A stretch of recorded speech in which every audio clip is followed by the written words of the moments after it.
Alrighty, good evening, everyone.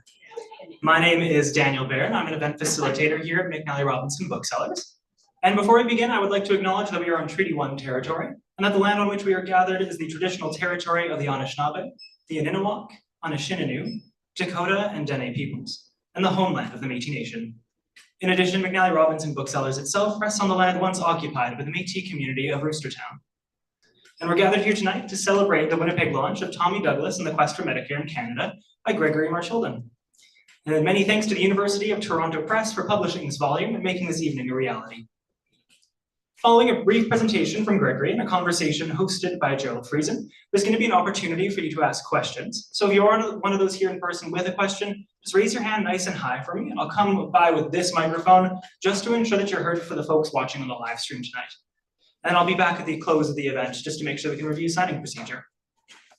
But for now, your host for the evening, Gerald Friesen, is a member, now retired, of the History Department at the University of Manitoba.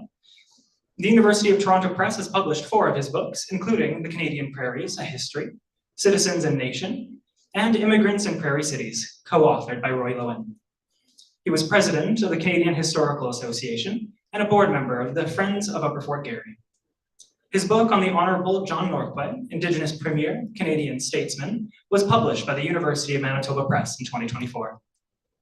Our featured guest, Gregory P. Marchildon, is Professor Emeritus at the University of Toronto and the founding director of the North American Observatory on Health Systems and Politics.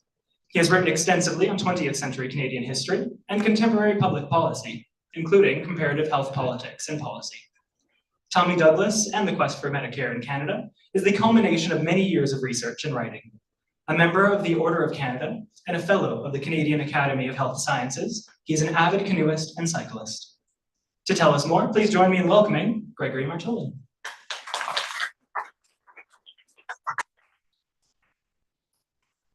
Okay, well, I'm going to add a little more to that introduction, and then Greg is going to tell you about the book in brief, the whole book, and then I'm going to give him an exam on it because I read it closely and love it, and have some questions. So that's how we're going to organize this, and we'll then go to your questions. But I'm not sure that you will have read it yet. I'm assuming that not many of you will have done it. So the things you're going to find to ask about will be, I hope, things we've talked about.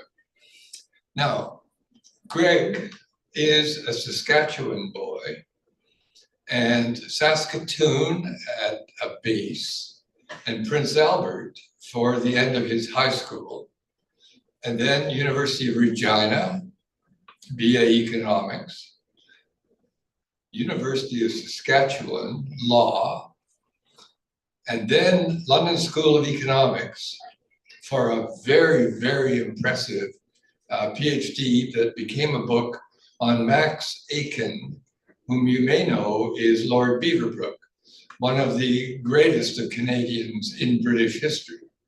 So that book is something worth knowing about when you go to follow up Greg's work later. Now, what happened after that? Well, Greg went to Johns Hopkins, their international school in Washington, as a professor. Was there for 5 years, and Roy Romano knew about this young, smart man and invited him to come back and join an interesting fraternity, the Deputy Ministers of Federal Provincial Affairs, and there's another of them back there in the back row, Jim Eldridge, who was Manitoba's senior statesman, and he worked with Greg for the next 7 years while Roy was in the Saskatchewan, or 5 years when Roy was in the Saskatchewan. Greg was in the Saskatchewan government under Roy Romano. Now, Roy retired in '99 as premier and took on within a couple of days the Royal Commission, no, the Commission, it wasn't Royal, on medical care in Canada. And Roy, I don't know if he would be able to write such a thing, but this guy could. And so Greg became the research director, as is known, of that commission. And in the process became one of Canada's leading experts on medical care systems. He, after that, joined the University of Regina as a professor, founded the Johnson Shoyama School, which is still running and a very important school for civil servants. And in 2011, correct? I've got it in my notes here, went to the University of Toronto, where the Dalalana School hired him away from Regina. And so he's been there for the next X number of years until he retired. And only then did he have enough time to write this extraordinary book. And we're going to talk about it. I might also say, by the way, that he is one of the most impressively published of present-day Canadian historians. I've been through his CV for this event. There are about 200 articles, published, refereed articles. Now, many of them were in medicine, 5, 6 people write them, and each guy contributes a paragraph. So you don't have to take it as gospel. But he also is part of 30 books, of which 10 are important books and the other 10 are medical co-authored, co-edited, and damned if I know what's in them, but they are nonetheless, as a CV, it is absolutely extraordinary. As an historian's CV, it's absolutely astounding. 2 of the articles I recommend to you. They're in a book called Manitoba Premiers of the 19th and 20th century. One of them is on Ed Schreier, and one of them is on Howard Pawley. And they are both first-rate articles, and I commend them to you as Manitobans because they tell that story extremely well from 1970 to 1990 in Manitoba's history. Greg also has been one of the founders of a podcast series. Now, you all do podcasts, and I don't, but I can tell you that he's done 130 half-hour interviews on new Canadian history books, and they are first-rate. So he's an incredible guy. He is definitely one of Canada's leaders in the history of medical care.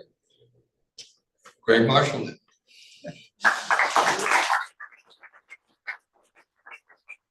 Well, thanks, Jerry. I think I want to bring you on the road with me everywhere now. That's a very generous introduction.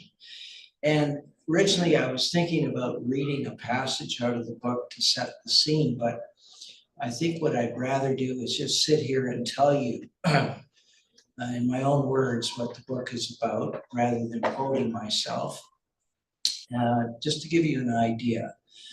This is a combination biography and history. It's a history of Medicare in Canada, but it is also a biography. And it started as strictly a history, but over time I realized the extent to which Tommy Douglas's life was really intertwined, even more than I had originally thought, with every stage of the development of Medicare, which took place really over a half a century. So I decided to combine the two to give it a narrative structure. And the book starts in a strange place. It starts right in the middle in chapter 1 with one day, which was October the 13th, actually Friday, October the 13th, 1961, when the bill on medical care has just been introduced into the House earlier in the week. And Douglas has his first opportunity to explain the reasons for the bill, defend the bill, and attack the opposition, which has been attacking him for days on the bill. So once that chapter is done, then I begin in a highly chronological way, starting with 2 chapters that are a prequel to Medicare that really focus on his growing up and then his crucial time during the Great Depression, when Douglas basically decides that he needs to be more than a Baptist minister, where he realizes that the Great Depression and the drought on the prairie where he was working was causing unbelievable hardship and pain and suffering. And his realization over that time that there were serious structural problems and that the 2 establishment parties just weren't dealing with the problem. And he decided to become part of a new movement that eventually became known as the CCF.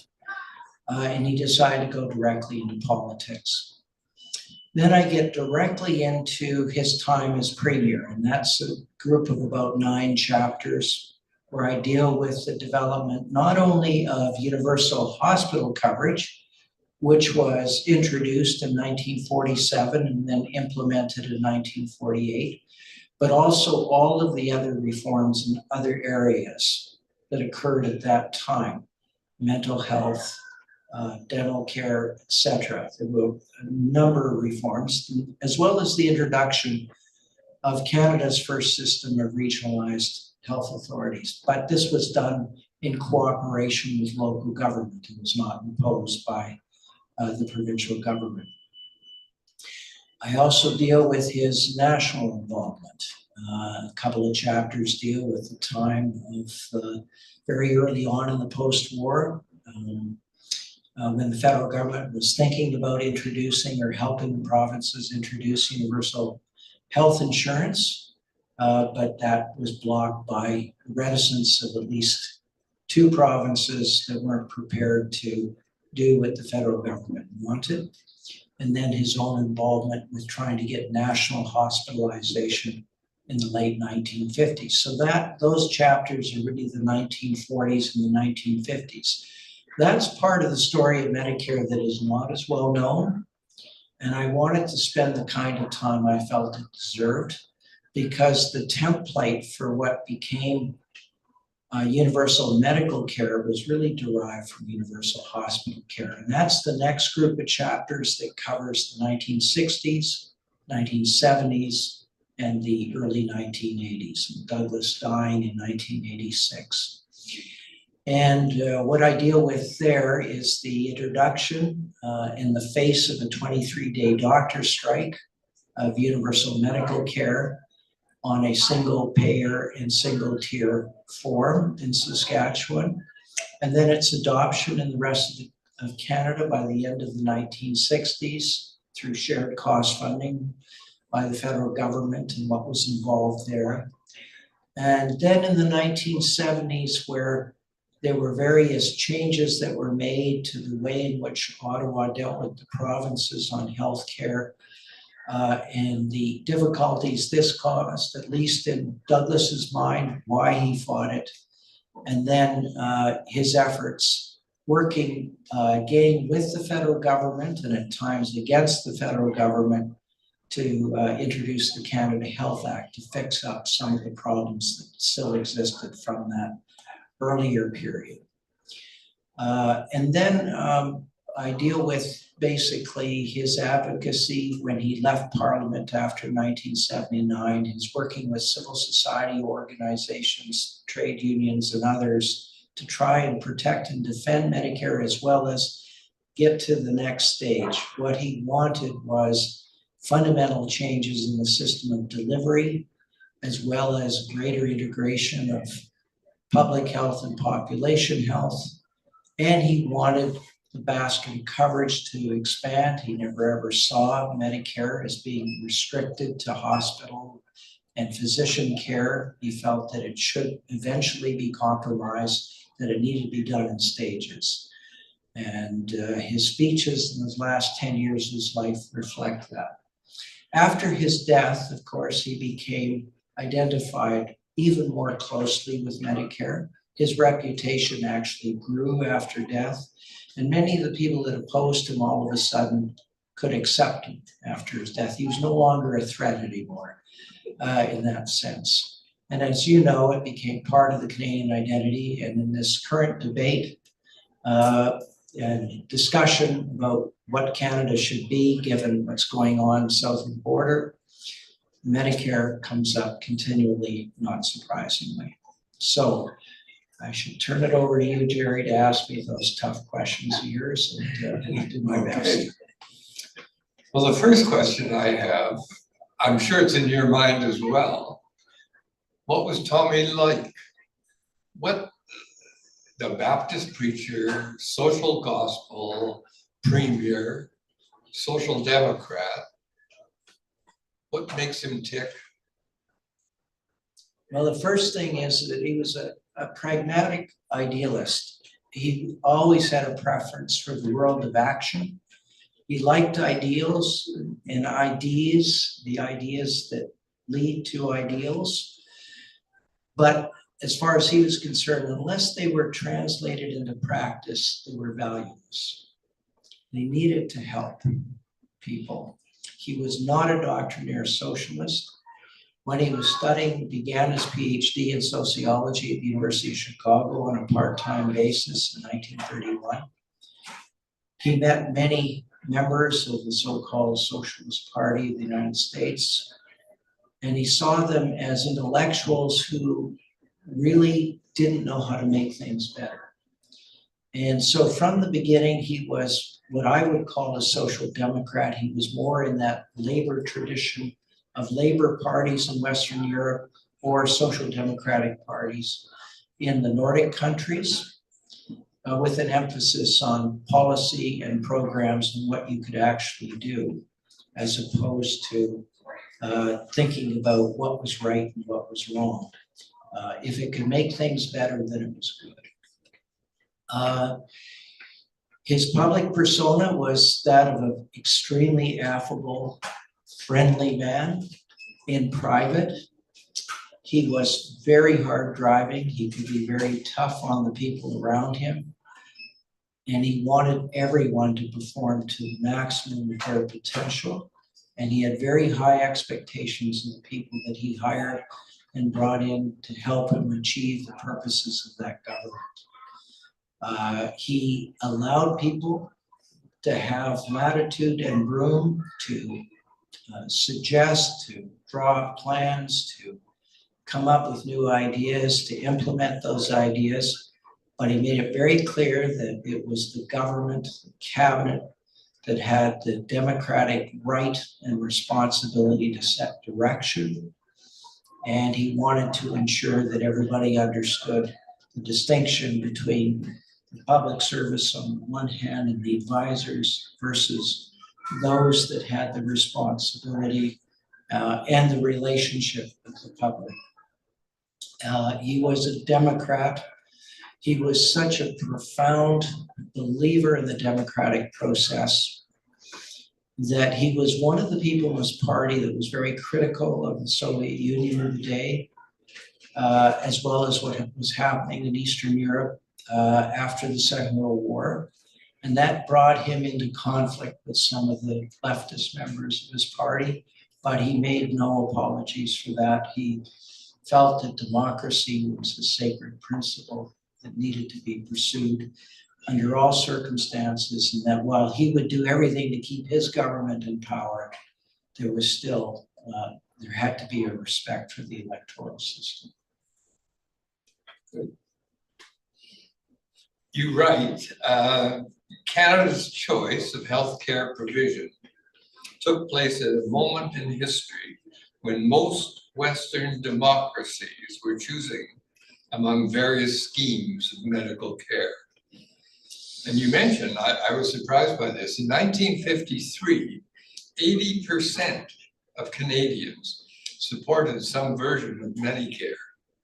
So what made this moment, what created this drive towards some kind of medical care insurance or system? Well, it was what happened in the Second World War. When soldiers came back from the Second World War, they basically never wanted to go back to the situation of the 1930s, and there was a profound shift in believing that the state should be used for good, that basically it was society's ability to come together collectively through the democratic process and make decisions, and that healthcare and the access to healthcare was as much about a public service and even a right than it was something that should be bought and sold in the marketplace. And I think many Canadians agreed with this. They disagreed, however, on how it should be done. Okay, let's stop there and start out this way. Britain, Australia, West Germany, the United States, each health system is different. Why Saskatchewan and its system, which is different from all those? Right. Well, first of all, the only system that really existed towards the end of the Second World War that could have been a model was in New Zealand. Britain had not yet introduced the National Health Service. That would take until July of 1948. They were talking about it, including what came out of the Beveridge Report of 1942, but they hadn't done anything yet. And then in Germany, what you had was the social health insurance, highly tainted by the Nazi period in government. And most of continental Europe had social health insurance, but that just meant that people that worked for large industrial companies in urban areas had coverage. No one else really had coverage. So that was not a universal health coverage system. And then in the United States, it was a targeted system. The New Deal had introduced programs for poor farmers and migrant farm workers that had been set up. And so these were like pools of coverage and services in the United States, but targeting these individuals. And in fact, what Douglas did was he hired 3 of the individuals that were among the most important in designing, implementing, and managing these programs in the United States during the New Deal. And they came to Saskatchewan and helped him get his hospital program off the ground. There really weren't many models in the world we could rely upon. And keep in mind that the Saskatchewan hospital program predated the National Health Service by over 18 months. To get an idea of the fact that this was new territory. And so he got what help he could, but he knew that he was moving in a new direction. And as he told his public servants, he said, we're not going to get everything right. And we have to tell the people, and he went out in speech after speech, he says, we're not going to get everything right. We're going to have to fix it after it's operating, but I am not going to wait any longer. And his public servants wanted him to wait. The Saskatchewan Hospital Association wanted to wait. The physicians wanted to wait. They felt it was just coming at them too fast. And he said, no, I want this to be set up now. We won't be in any better position if we wait a year and a half. And therefore, 3 American administrators, 1 North End Winnipeg young woman, a Japanese Canadian who'd been moved from the coast into the interior of BC. Suddenly, George Cadbury of Cadbury Chocolates comes from England. Tommy Douglas, we think of as being a Saskatchewan boy, but he's a Scot from Brandon University. Well, he was from the North End of Winnipeg. Indeed. So this isn't a Saskatchewan story. No. It's an American, British, Winnipeg story. Yeah, a little bit of Saskatchewan.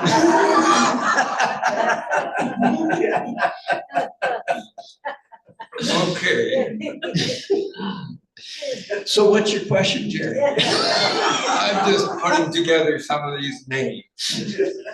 Mindel, Cherniak, Sheps, for example. Anyway, back to where we were. Well, can I just answer that? Actually, let's go back to 1944. There was a great deal of bigotry and prejudice against Japanese Canadians who were living in very difficult circumstances and against Jewish Canadians. And so there was a whole group of Jewish Canadians that came from the north end of Winnipeg and moved to Regina because that was the one place that would hire them, first of all. Second of all, it was the most exciting place in their view to be. Many of them saw themselves as either socialists or social democrats. And this was the only place in North America where there was something changing. So they came. And the same applied to the group of Japanese Canadians that came. I mean, not only would the government hire them, but this was a government dedicated to making some pretty substantive changes and talking about creating a Bill of Rights in which everyone would be made. It was clear that everyone would have the same rights. And that was unique in the country. And that Bill of Rights was passed very early on in 1945 and 46. Yeah. So this was a beacon of hope for many of those people. Plus, they thought that finally they could use their talents in a way that they would be allowed to. A Winnipeg historian named Ethel Jones, who's at U of Manitoba, has written a book on Medicare. And one of her comments about this process is that hiring a guy, I wonder how many know this name. So here's a name, you put your name up if you know it. Henry Cyclist. Ethel said that hiring Henry Cyclist was like a sudden dramatic shift in the history of Saskatchewan and Canada. And here's a name you've never heard. Well, yeah, he was probably North America's most famous professor by the late 1930s. His picture was on the cover of Time magazine in 1939, where he was featured. He was a professor of the sociology of medicine and the history of medicine at Johns Hopkins University, originally from Europe. He's largely forgotten because he basically was forced to leave the United States shortly after the war because of the beginning of that McCarthyite swing in the Cold War. And he went back to Switzerland where he had grown up. But he was a remarkable person. And Douglas didn't hire him. What he did was he contracted with him to come and run a commission to review the Saskatchewan health system in 1944. And he was so famous that everybody took note of it.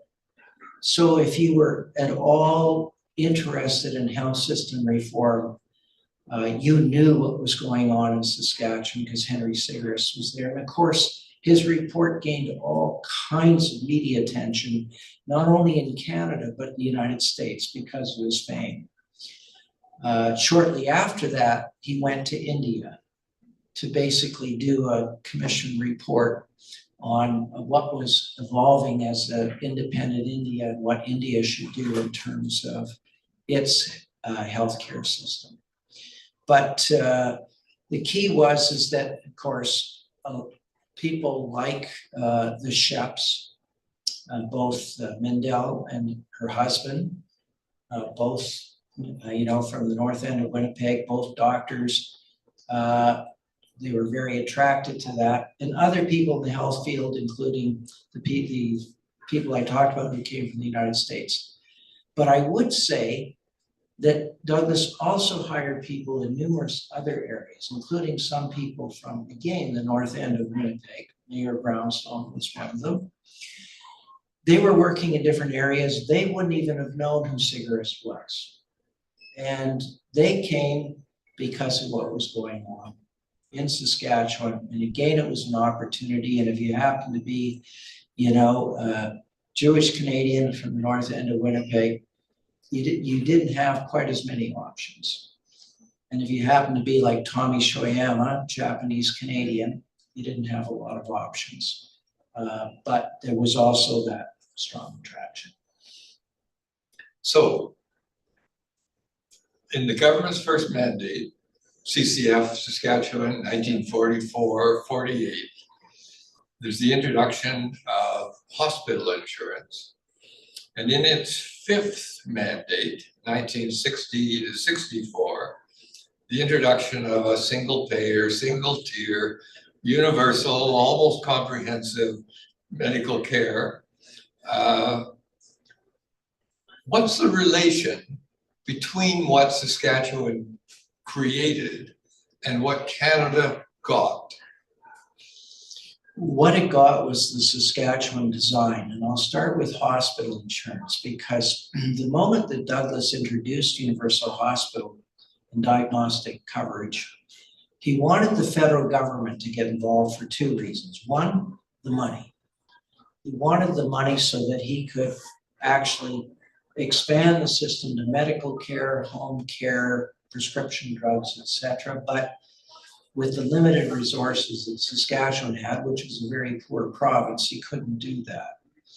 So he pushed and pushed and pushed for years on the federal government to do it. The federal government kept pushing back. And the government of the day just wasn't very keen to do it. And it took time, but Douglas finally got some provincial allies. And by 1955, they forced Prime Minister Louis St. Laurent to put it onto the federal provincial agenda. But when they introduced the principles through the Hospital Insurance and Diagnostic Services Act, the Minister of National Health and Welfare was a guy by the name of Paul Martin Sr. And he liked the Saskatchewan plan, and he thought that a single payer and single tier plan was the way to go. His boss, however, did not. Louis St. Laurent would have preferred what the Canadian Medical Association was arguing for, and what was actually operating in Alberta at the time. Premier Ernest Manning had introduced his own hospital program, and it was basically a private health insurance program where certain people, if they met a means test, would get a subsidy from the government to purchase private health insurance. And that was a program that Paul Martin didn't like. He didn't like it because it didn't achieve 100% coverage. Even with the subsidy, the best that they could get in Alberta was less than 70% coverage. And second of all, he didn't like it because it didn't fit with his idea of equality of access and equality of opportunity. So really, Paul Martin played a large role in that, the federal design. Now, once that was operating from the late 50s through the 60s, that became kind of what we call the model or the template. So when medical care was added in the 1960s, it seemed just logical to continue with that same design. But this time you also had a guy by the name of Emmett Hall, who was the chair of a royal commission. And by 1965, it had recommended basically the Saskatchewan design. Now, Emmett Hall was from Saskatoon and a Diefenbaker appointee. He was, and Diefenbaker was a progressive conservative, and he liked the Saskatchewan hospital plan too. But the thing about Emmett Hall was he wasn't ideologically a social democrat at all. In fact, he and Douglas had fought at one point in the 1950s. He was a member of the Progressive Conservative Party. But the reason he was attracted to the Saskatchewan model was because it worked effectively, and what he viewed as a very low administrative cost covered everyone. So for him, for practical reasons, it seemed a way better design than what he viewed as the expensive Alberta model. And that's why he recommended it. And then Douglas, as the federal leader of the NDP, then took the Hall Commission report and beat the Pearson government over the head with it for about a year, in Parliament and outside Parliament. Again, there were people within the Pearson government that liked the Hall Commission report, and there were people that hated it. They were divided. And Pearson was right in the middle, being a diplomat. And he wanted to find a consensus, but there really wasn't any consensus. Typical Liberal Party. You got these right-wingers and you got these left-wingers. The right-wingers would be Mitchell Sharp and the left-wingers would be Tom Kent and Paul Martin. That's right, and Tom Kent became very close friends with a couple of people from Saskatchewan, Al Johnson, Tommy Shoyama, and worked very closely with them in the Pearson government as they were forging this. And as some liberals said at the time, you know, Tom Kent was not really a liberal. He was more of a socialist or a social democrat. And the former Winnipeg Free Press editor. Exactly. And lived in Winnipeg for many years. Yeah. There you go again. So what we're getting toward is 1966, 7, 8, and the medical care decisions that were made at that crucial time. So the Saskatchewan model through Emmett Hall is communicated to Ottawa. The Liberal Party is split, but deciding. What decided it in the end? Well, I think the fact that you had first Judy LaMarche as health and welfare minister, and then you had Alan McKechnie. They were both clearly part of the left in that cabinet split. And that was the design they wanted to see. And so they played an oversized role within the federal cabinet. McKechnie threatened to resign at one point when it looked like it was going to be delayed indefinitely. And he was prepared to embarrass the government. Pearson was very upset with him for threatening to do this, but ultimately capitulated to it. Did not want a huge scandal on his hands. So he went with the progressives within the cabinet. Now, how are we doing? We've left behind the Alberta story, the Alberta alternative. Mm-hmm. Now, it seems that the Alberta alternative is still wandering along. I don't know if you saw the Globe this morning, but Preston Manning is saying if we elect a goddamn Liberal government, the West is going to separate and create its own country. So there's this stupid, Preston Manning. But the Alberta alternative was defined in the 1940s, and it's apparently still around. What is the Alberta alternative? Is there a clear medical care system in the Alberta model? Well, you know, twice, and you know, in that sense, Ernest Manning never forgave respective prime ministers for this. But twice he was forced to swallow his principles to take shared cost funding and go to that single payer, single tier model, but he never liked it. And the second time around, he fought extensively against it.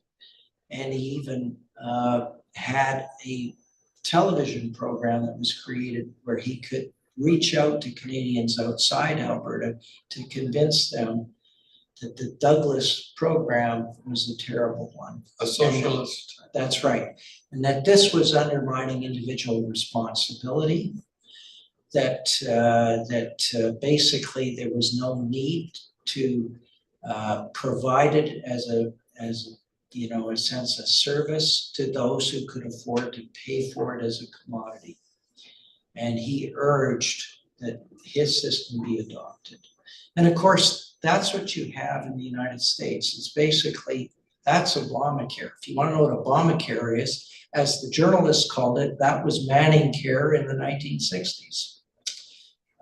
But there's always been a rejection of that. And no matter how many times we do public opinion surveys, even though many Canadians are very disappointed with the state of healthcare, the majority of Canadians still agree with the principle of access based on medical need rather than ability to pay, number one. Number two, that everyone should have access on the same terms and conditions. That is single tier. And that you shouldn't have a private system of hospitals, a private system of medical care alongside a public system, because that will create at least two-tier, maybe multiple tier of coverage and services. I've got 5 more questions, but we've run out of time. It's your turn. So you can now grill Greg. Questions? Judy? I've got 100 questions. Thank you very much. Thank you, Greg. This to me sounds, I haven't read the book. It sounds to me like it's a long overdue, much needed, timely book, given what we're facing right now. My first question has to do with, it's just a remembrance I have, and how you've covered it in the book, and that is the love of the party for Tommy Douglas, because one of the standout moments in my life is, I think it was the 1983 Federal Convention in Regina, when there was a standing ovation that went on and on and on, and the love of people in the party and outside the party for Tommy was so apparent and so overwhelming. My second question has to do with what does Roy Romanow feel like after the incredible work he put into the Royal Commission, which was so needed at the time and so comprehensive and so important in terms of both laying out a plan for a reasonable cost sharing between the federal and provincial governments, which had been eroded substantially by Paul Martin Jr., of course, in 1995, when he took the biggest bite out of healthcare financing in the history of this country, and so on. I won't go into all of that, but just to say, Roy Romanow was called to do something important in terms of saving Medicare and building on it and turning it into a program that went beyond just hospitals and doctors, that included mental health. And I'm sure, I think he did touch on long-term care and of course pharmacare and dental care and so on. Home care, And that, as far as I know, that commission has basically sat on and gathered dust. Shortly after that, the transfer payments went up to maybe 14% in, I think it was 2002, and then maybe up to 20%, but still a long way from the 50-50 cost sharing that we all dreamed of and felt was needed. That's the final question is your thoughts about the future of Medicare in these political times, when we know we're headed towards probably a liberal government, maybe even a majority liberal government. We hope certainly not a conservative government, but the chances are, without the voices that have been there in the past, especially through the CCF and the NDP, and I think particularly Bill Blakey in 1984, when he was a real nudge to Monique Bégin in terms of the Canada Health Act and so on. And we can talk about the role of the CCF and the NDP historically in holding the Liberals to account, and the Conservatives, but particularly the Liberals, who talk always about the wonders of Medicare, but never seem to fulfill the promise. That's it. Thanks, Judy. The wonderful thing about healthcare is that I think that those of us involved, strong views, and we all have a narrative too. And so I'll try to avoid getting into what I think is, and this is very painful for me to talk about the Romanow Commission, I must say. And as I always mentioned to Mr. Romanow, I said, we both need psychotherapy. Yes. We probably both need to do it together. Of course, he was extremely disappointed. And part of it was the shift. Jean Chrétien was out within a few months after the commission report came down. He was replaced by Paul Martin. And so the political environment changed. And keep in mind that the Liberal cabinet was split even before that.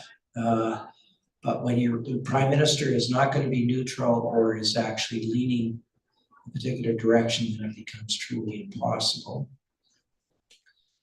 The government took some of the easy recommendations and implemented the form of them, but the really difficult ones and the long-term ones were not implemented. And it is very, everything that has happened since, it seems, was actually predicted in the report. That if we didn't begin to make these major reforms, if we didn't begin to really overhaul some important things in the system and change even in a sense, the way it was calibrated and the way we approached it, we would have serious problems. And go back to Tommy and her first question about 1983. Yeah, well, that's the thing about 1983. I'll come back to that in a second, but I will say this about the Romano Commission. We have been engaged in an increasingly dysfunctional and destructive debate since then. And now we are in a situation where, and a recent public opinion survey reflects this, in certain cities in Canada where the problem is really, really acute, and Montreal would be the highest on that list. People are now just out of frustration, even though they still believe in the ideals of the system, they're paying. They're not going to make themselves or their families suffer because of their lack of access. So they are, and Douglas himself, if he could see the access problems that we're facing, would be probably furious. So there's two things. One is there was never any expansion of coverage after the 1960s, so it got frozen, and he always felt that every 10 years there needed to be something added. He was very pragmatic. Fiscal resources had to be there, but you did it in stages. That was one part of it. The other part was the system change and the service changes that needed to occur. And that has never happened. We are probably one of the least innovative health systems compared to other high-income countries that you can think of, and that's been really damaging. So going back to 1983 and 1984, what happened, Douglas was very supportive of the Canada Health Act, was very concerned that even though Monique Bégin wanted to make changes, that she would be stopped by her cabinet colleagues.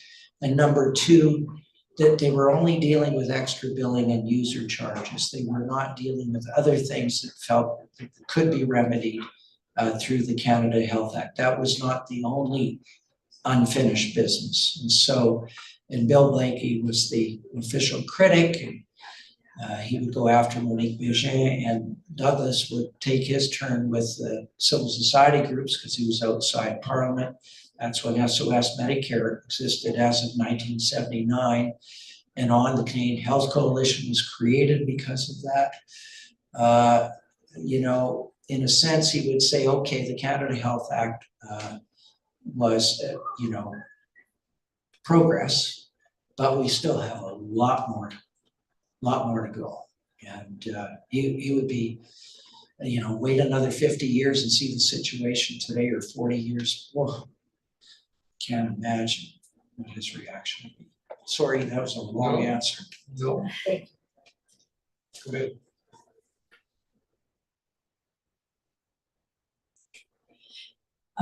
I'm realizing how old I am as you talk about this, because I recognize the names for various reasons. But I have two questions for you. One comes from my own background, which is in occupational health. And I know from the person on whose behalf I'm going to ask the second question, who studied NHS in England, that in England, at least, occupational health was talked about as being, well, it was contemplated to be part of the NHS, covered by the NHS. Did that ever happen here? That's my first question. And then the second is, on behalf of Keith Lowe, who's a health economist, what do you or what would Tommy Douglas think of Sun Life running dental care in this country? Okay, yeah, well, you're asking me to channel something and make this up a little bit on the issue of dental care, but I know what he said earlier on. But let's get back to the main issue. No, occupational health is not in the Canada Health Act. The Canada Health Act is strictly delimited. But what we need to remember is that the Canada Health Act is a floor. It's not a ceiling. It's up to any province. Every provincial government has the latitude to add it in if they want. And that's why what we call Medicare isn't even across the country. Certainly the Canada Health Act says what the floor is, and you can get deducted if you don't meet that floor as a province in terms of your federal transfer payments. But you can certainly go a lot further. And that's why it's so disturbing to hear provincial premiers say, well, if it's not in the Canada Health Act, I'm not going to do it. It's ridiculous. It's a crazy argument. They can do whatever they want. And they have done. It's just that they've provided the services or the coverage on a targeted basis rather than on a universal basis. But they could have easily done it on a universal basis. And we have seen a few services beyond hospitals and doctors introduced on a universal basis in the country, but it's generally been very temporary. Manitoba itself introduced home care in the 1970s. It was a major program. It was the first province to do it. And basically the Schreier government said, we're going to make this part of Medicare. Other provinces and Blakeney government put in a universal program for prescription drugs. You could do what you want. And provinces and provincial governments and provincial premiers should be held to task. If the residents of a province want it, they should push for it.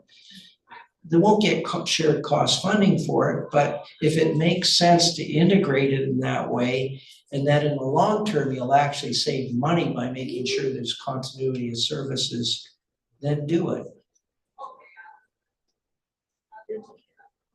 Dental care. Well, Douglas felt that rather than have a universal program on dental care immediately, in the 1950s, his department worked very extensively on a children's dental program.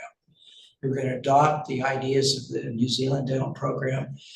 The dentists opposed it, the organized dentistry, tooth and nail.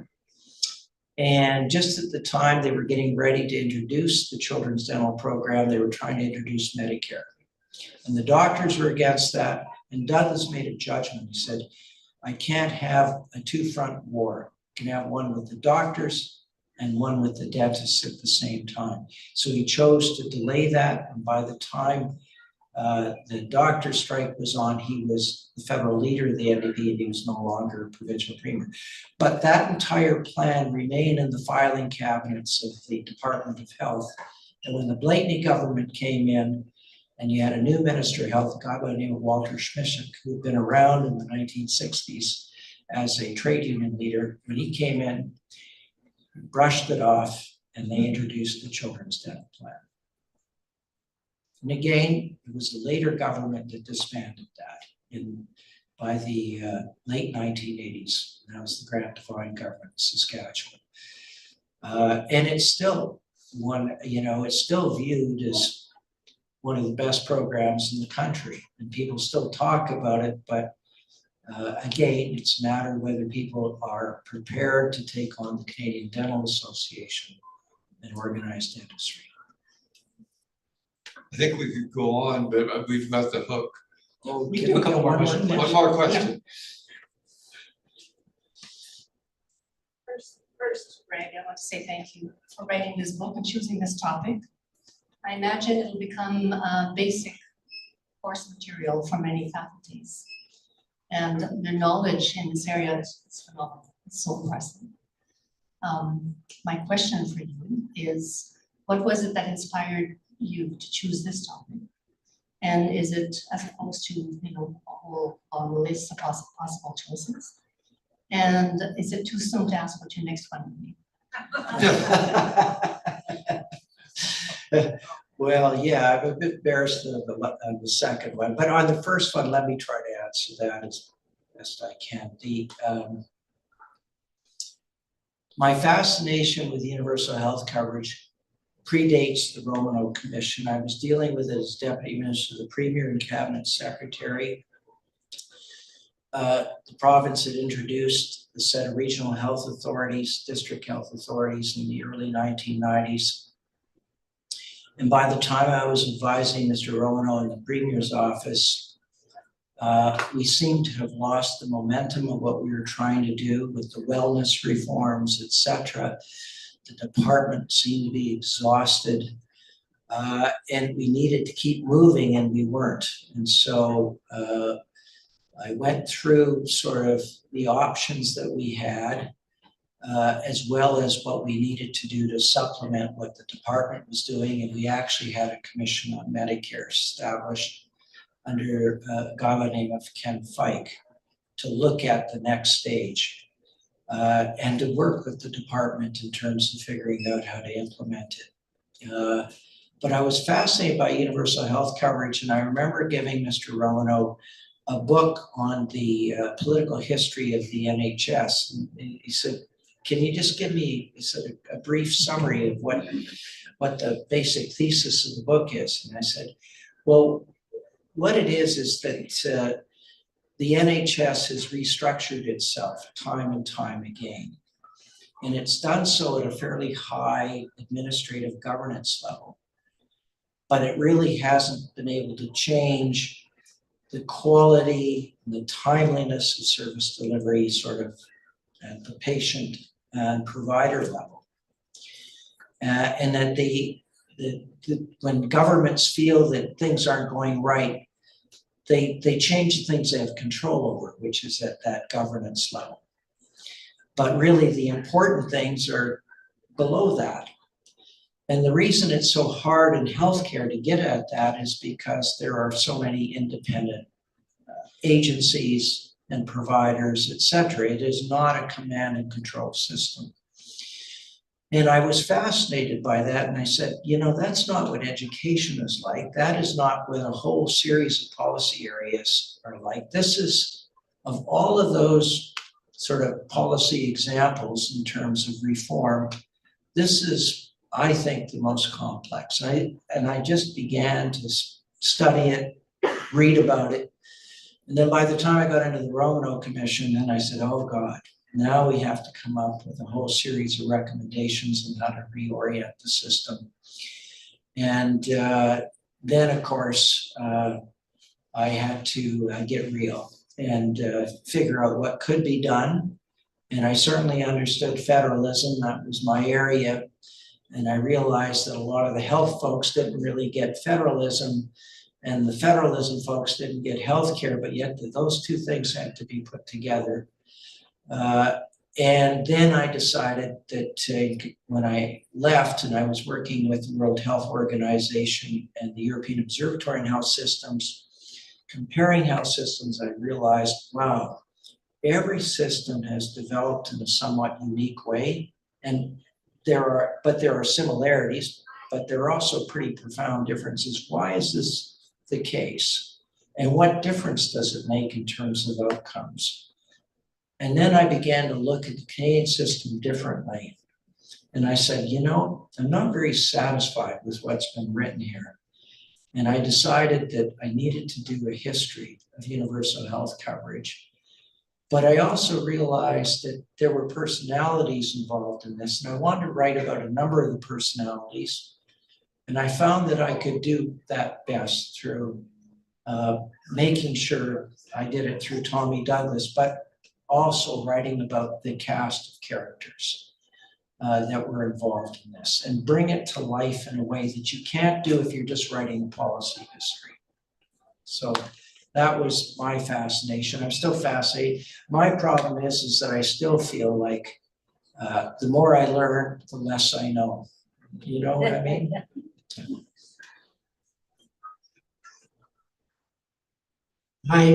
You've taken us down memory lane. All those different dates, I remember them.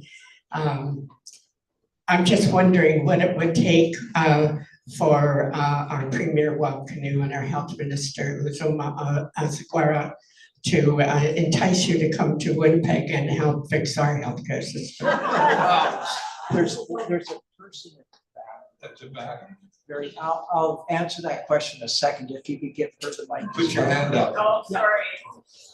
I'm probably loud enough anyway, but mine's kind of the similar vein, but a bit abstract, but I'm actually a social worker in adult emerge, and I also have a health research background, but I just thought it would be fun to ask before you end, what would Tommy or you tell me to pursue or advocate for, or what are the questions I should be asking to make change? Like, what would be your top 3? Oh, wow. Okay, that's tough. That's tougher than. I know. That's tougher than asking about moving to Winnipeg. Okay, well, first of all, in terms of our existing dysfunctions and problems, not to accept them. Mhm. And when you write your health minister, also make it clear that you're holding, if it's a problem involving medical care, physicians responsible, and send a letter to the College of Physicians and Surgeons while you're at it. And just say, why can't this access problem be fixed?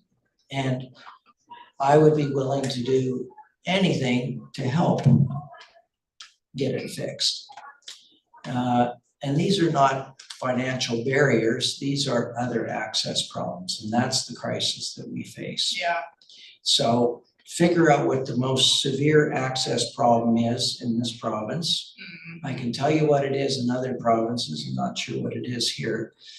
And then I would then get into an issue about the reorientation of the system. How do we end up with a system that is more, that builds on and as at the very center, primary health care and population health? How do you get that to the center? How do you propose to do that? Because no matter what any health minister in this country says, the system right now is hospital-based. Oh, yeah. And so we need to, and no matter what people say, that's what it is. And it's become more so even since the pandemic, during the pandemic and after. So what's the plan to move to a system that will be more primary healthcare based? And a critical part of that is primary care reform. Yeah. The other area then is in the social care area. What are we going to do in terms of the connected areas of home care, long-term care, rehabilitative care, et cetera? Those are the connections, and we will always have a hospital problem unless we fix those areas, right? Yeah. So get out what the plan is there.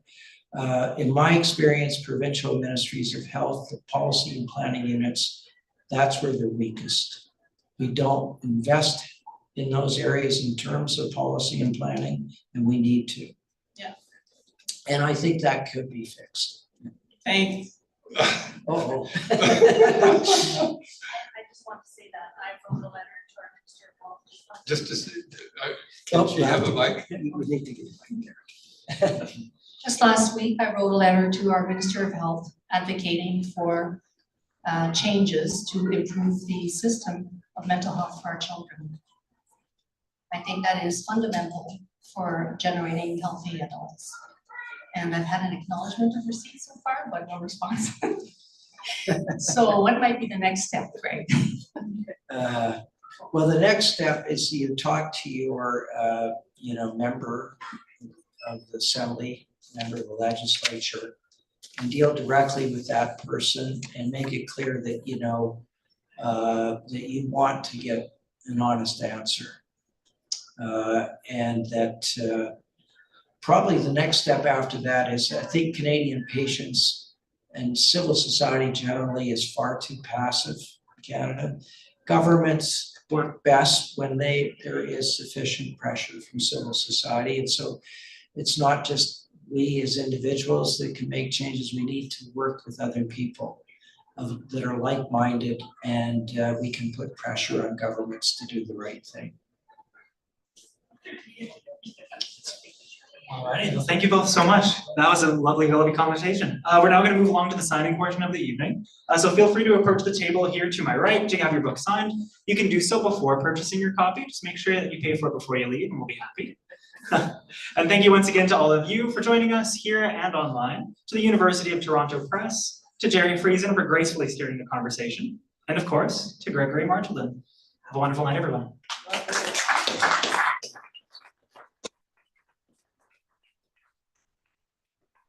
Thank you so much, Jerry.